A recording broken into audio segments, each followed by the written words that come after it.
እዙይ ድምጽ ራዲዮ ኤረናይ ክቡራት ሰማዕትና ዓለታዊ ዜና እንሆ።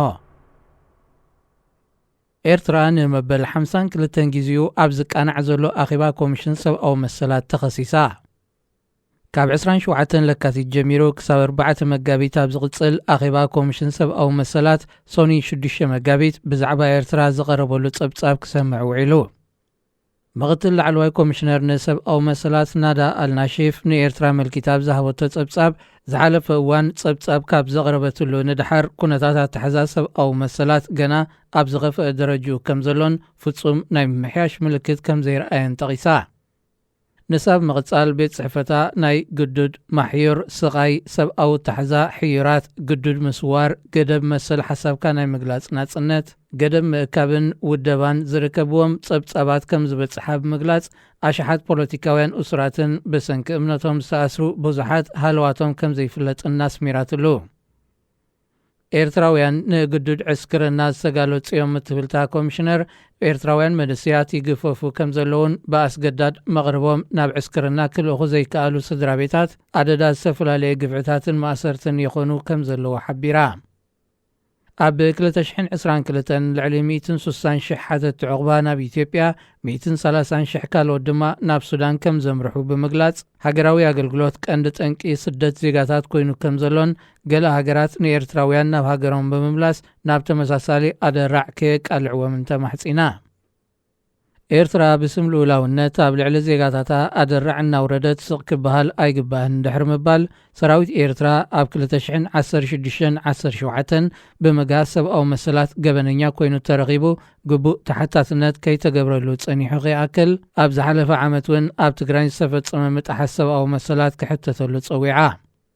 መንግስቲ ኤርትራ ምሳና ንኽተሓባበር ፍቓደኛ ኣይኮነን እትብል ምክትል ኮሚሽነር ናዳ ኤርትራ ኣባል ኮሚሽን ሰብኣዊ መሰላት ክነሳ ከምዚ ዓይነት ባህሪ ከተርኢ ምኽኣላ ዘሕዝን ኢላ። መንግስቲ ኤርትራ ምስ ቤት ጽሕፈታ ምትሕባሩ ከዛይድን ግሉጽ ዝርርብ ክገብርን ሃገራት ድማ ኤርትራ ምስቲ ኮሚሽን ሃናፅት ጽምዶ ንኽትገብር ከበራትዓ ኣጸዊዓ። ኤርትራ ኣብዚ ሕጂ እዋን ታብ ዓለም ዝኸፍአ ኣተሓዛ ሰብኣዊ መሰላት ዘለዋ ሃገር ምዃናን ኣብ ዝሓለፈ 30 ዓመታት መሪሕነት ፕሬዚደንት ኢሳያስ ዳርጋ መዓልታዊ ብዝተፈላለየ ምግሃስ መሰላት ስማ ከም ዝለዓል ገይሩ ከም ዘሎን ይግለጽ። ኢትዮጵያን ሱዳንን ናብ መንጎአን ዝጸንሐ ደባዊ ምስሕሓብ ቁልጡፍ ፍታሕ ክረክብን ንግዳዊ ርክባትን ዳግም ከበራብራን ብሰንበት 5 መጋቢት ተሰማሚዐን። ሓላፊ ልኡላዊ ቆንስል ሱዳን ዓብዱልፈታሕ አልቡርሃንን ቀዳማይ ሚኒስትር ኣብይ ኣሕመድን ኣብ ቀጠር ዶሓ ኣብ መበል 5 ኣኼባ ኣዝየን ዝደኸያ ሃገራት ኣብ ዝተራኸቡሉ እዋን እዮም ኣብዚ ስምምዕ በፂሖም።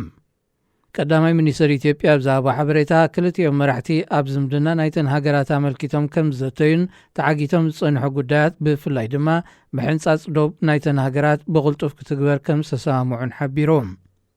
ኣልፋሽጋ ብዝተባህለ ኣብ ዶባት ክልቲአን ሃገራት ዝርከብ ልሙዕ ናይ ሕርሻ ቦታ ክሰሓሓባ ዝጸንሓ ኢትዮጵያን ሱዳንን ሓሓሊፈን ናብ ወተሃደራዊ ግጭት ከምርሓ ጸኒሐን እየን። ይኹን እምበር ማዕከናት ዜና ሱዳን ይኹን መንግስቲ እታ ሃገር ነቲ ርክብ ካብ መጥቃስ ወጻኢ ዝሃብዎ ተወሳኺ ሓበሬታ የለን።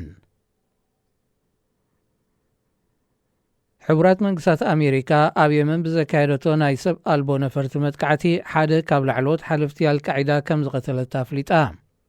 እቲ ሓማድ ቢን ሓሙድ ኣታሚሚ ዝተባህለ ሓላፊ ሜድያ ከም ዝነበረ ዝንገረሉ ኣባል አልቃዒዳ ማሪባብ ዝተባህለ ዞባ ኣብ ዝርከብ መንበር ገዝኡ እንከሎ ይተቐቲሉ።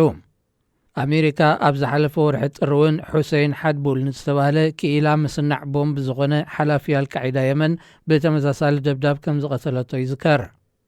ወተሃደራውያን ሰበስልጣን የመን ናብ ዝሃብዎ ቃል ሓለፍቲ አልቃዒዳ ኣብ ዞባ ማሪብ ብበዝሒ ክንቀሳቐሱ ምርኣይ ኣብ ልዕሊ ሰራዊት ሃገር መጥቃዕቲ ይውድቡ ከም ዝነበሩ ዘመላኽት እዩ ክብሉ ትዕዝብቶም ገሊፆም። ብውግእ ሓድሕዳ ብትሕመት ዘላ የመን ጥሩፍ ጉጅለ አልቃዒዳ ከም መሰልጠንን ስርሒታት መህንደስን ማዓስከር ይጥቀመላ ምህላው ብተደጋጋሚ ክግለጽ ጸኒሑ እዩ። ዜና ኣብዚ ይፍጸም። ሬድዮ ኤረና ሬድዮ ኤረና ካብ ከተማ ፓሪስ ዝመሓላለፍ ብኤርትራውያን ጋዜጠኛታት ዝዳሎ ነፃ ሬድዮ እዩ።